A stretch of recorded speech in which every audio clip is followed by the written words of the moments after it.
മലപ്പുറത്ത് ഓടിക്കൊണ്ടിരിക്കെ electric scooter കത്തി നശിച്ചു. എടവണ്ണ സ്വദേശി ജസീർ ബാബുവും കുട്ടികളായ രണ്ടുപേരും അത്ഭുതകരമായാണ് രക്ഷപ്പെട്ടത്.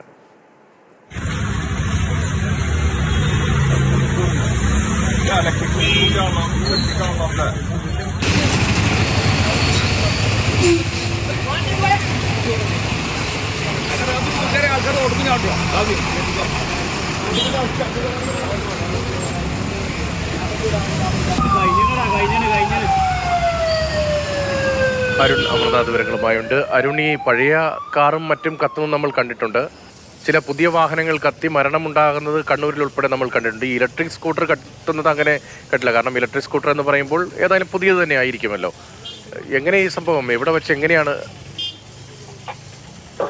രതീഷ് സൂചിപ്പിച്ചതുപോലെ തന്നെ ഈ വാഹനങ്ങൾ കത്തുന്നത് തുടർക്കഥയാകുന്ന സംഭവങ്ങളാണ് നമ്മൾ കണ്ടുകൊണ്ടിരിക്കുന്നത്. അതിനിടെയാണ് ഈ ഇലക്ട്രിക് സ്കൂട്ടർ കൂടി കത്തുന്ന ഒരു സംഭവം എടവണ്ണയിൽ നിന്ന് വരുന്നത്. ഇന്ന് രാവിലെ 10:30 കൂടിയാണ് സംഭവം.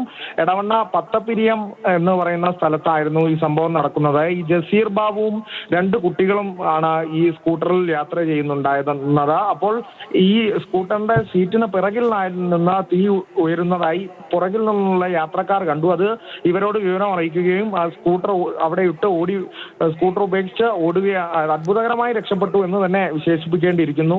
ഈ 2 കുട്ടികളും ഈ എടവണ്ണ സ്വദേശിയും രക്ഷപ്പെടുകയാണ് ഉണ്ടായത്. സ്കൂട്ടർ പൂർണ്ണമായും കത്തി നശിക്കുകയാണ് ഉണ്ടായിരിക്കുന്നത്. രതീഷ്, ശരി. അരുൺ അമൃതനാഥാണ് മലപ്പുറത്തെ ഈ അപകടത്തിന്റെ വിവരങ്ങൾ നൽകിയത്. 2 കുട്ടികളും ആ സ്കൂട്ടറിൽ ഉണ്ടായിരുന്നു. ഓടി രക്ഷപ്പെടുകയായിരുന്നു പിതാവും കുട്ടികളും.